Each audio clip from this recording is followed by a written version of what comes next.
tartan cilmiyeedka bisha Ramadaan oo ay qabato warbaahinta qaranka ayaana xalay finaalka isla soo gaareen degmada Bulaburde iyo degmada Marka ayna guusha raacday degmada Bulaburde ee gobolka Hiiraan. tartanka oo lahaa xamaasad gooni ah isla markaana degmada Bulaburde ay si dardar ah ay ku imaatay finaalka ayaana xalay ay ka guuleysatay dhigooda Marka. dadka ku sugan degmada Bulaburde oo aad u daawanayay muuqaal baahiyaha telefishinka qaranka kalena socday tartanka maadaama degmada Bulaburde ay imaatay finaal ayaana ahaa kuwa ilaa waqti dambaba ka daawanayay moobiladooda. qaar ka mid ah tartamayaasha ku sugan degmada Bulaburde iyo qaar kale oo ku sugnaaba Muqdisho ayaana u mahadcelisay telefishinka qaranka sida wanaagsan uu tartanka ugu daadiyay mas'uuliyiintii soo dhiirigeliyay tartamayaasha. marka hore waxaan u mahadcelinayaa Allah subhanahu wa ta'ala. marka labaad waxaan u mahadcelinayaa telefishinka qaranka Soomaaliyeed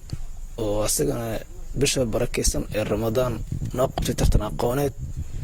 oo waliba si cadaalad ah oo hufan oo wanaagsan noogu qabtay. marka saddexaad waxaan u mahadcelinayaa dhammaan macallimiintii iyo ardaydii iyo dhalinyaradii ka qayb qaadatay oo waqti ku bixisay. marka saddexaad waxaan u mahadcelinayaa dhammaan xildhibaanada iyo dadka aqoon-yahanada ahay iyo dadka degmada u dhashay oo ayagana gacantooda ka geystay oo ka soo qayb gali waayay laakiin juhdi iyo waqti iyo dadaal ku bixiyay. waxaan kaloo mahadcelinayaa dhalinyarada xamar joogto oo ayagana isxilqaamay oo waqti ku bixiyay oo ku dadaalay oo degmada magaceedii iyo sumcadeedii soo celiyay. telefishinka qarankan waxa ku amaanaynaa sida wanaagsan oo quruxda badan ee tartanka u qabteen ee dadka dhaxdhaxaad ugu noqdeen ayada waliba telefishinada qaar wax kale xumaan laga sheegay laakiin ayaga maanta waa amaanaynaa. degmada Bulaburde kore ka xirtay ka maskaxda u furanta xildhibaanada ayagana waxaan rajaynaynaa in xaflad qurux badan oo qiimo badan oo degmada sumcadeedii sharafteedii lagu soo celinayo inay ka soo qayb qaataan oo degmada ay ugu yeeraan oo degmada sumcadeedii sharafteedii ay soo celiyaan.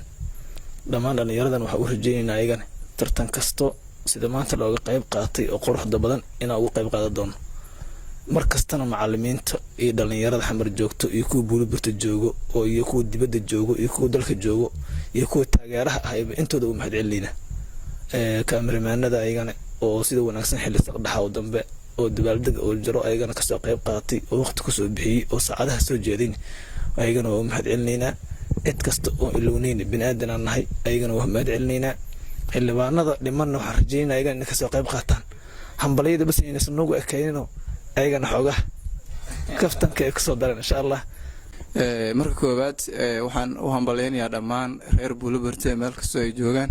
guushan aadka u qiimaha badan ee aan caawa ka soo hooynay tartankii bisha barakeysan ee Ramadaan ee telefishinka qaranka Soomaaliyeed.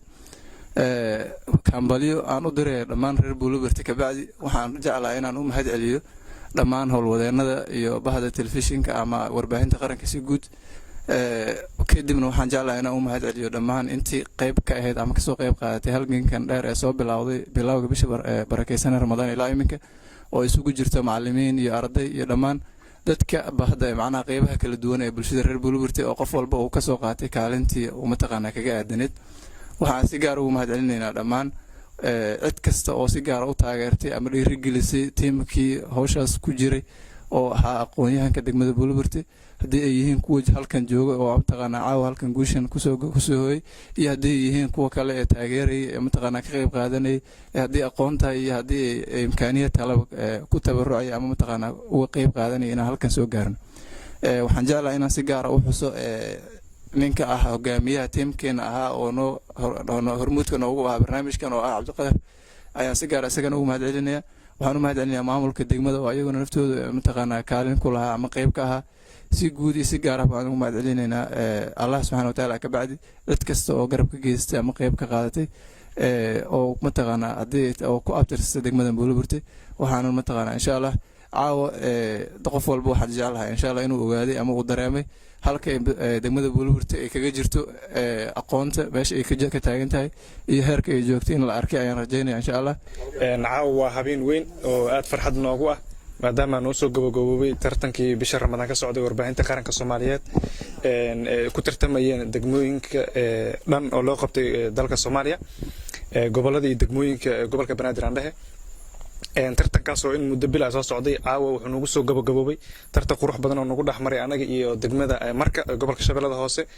tartankaasoo qurux badnaa tartankaasna wuxuu kusoo gabagaboobay 14 oo degmada Bulaburde ay ku qaaday iyo 8 dhibic ay la yimaatay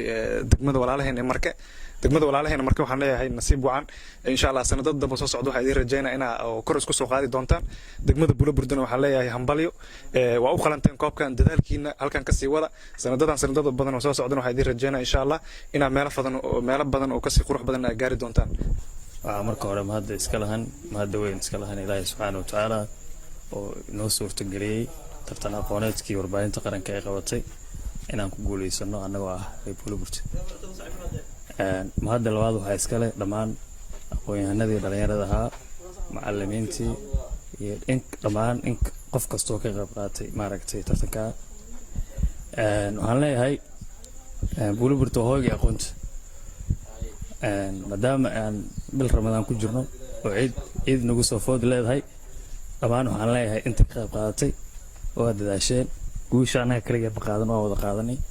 kullay waa tartan aqoon la isku wadaersanayo dhamaan dhalinyarada Soomaaliyeed ama aqoon-yahaniinta ama Soomaaliyeed meel kasta joogaan marka waxaan leenahay Bulaburde guul waa maastinta marka hore waxaan mahad celinaa Allah subhanahu wa ta'ala noo qadaray inaan qaadno koobkii Ramadaankan marka labaad waxaan mahad celinayaa dhamaan inta ka qayb qaadatay tartankan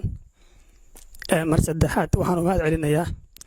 dhamaan taageerayaasheena jooga dal iyo dibad waxaan leenahay way noo curatay waa guul noo curatay waxaan rajaynaynaa insha Allah Ramadaan kasta inaan qaadi doono hadii la yiraahdo mar saddexaad afaraad waxaan mahad celinayaa